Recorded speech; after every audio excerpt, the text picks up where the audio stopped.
भारत का पहला निजी नेविगेशन केंद्र Anant centre of excellence for navigation (ACEN) का उद्घाटन केरल के तिरुवनंतपुरम में इसरो प्रमुख वी नारायणन द्वारा अनंत टेक्नोलॉजीज की अत्याधुनिक सुविधा में किया गया, जो देश में निजी क्षेत्र की नेविगेशन तकनीक में बड़ी भागीदारी की शुरुआत को दर्शाता है।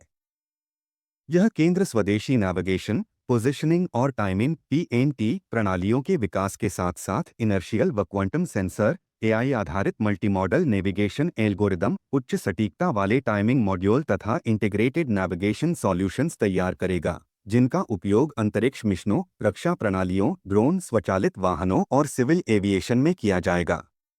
इस पहल से न केवल भारत की विदेशी निर्भरता घटेगी, बल्कि घरेलू उद्योगों को नई तकनीकी क्षमता मिलेगी, R&D को बढ़ावा मिलेगा और देश को 2047 तक वैश्विक नेविगेशन टेक्नोलॉजी हब बनाने की दिशा में महत्वपूर्ण बढ़त प्राप्त होगी।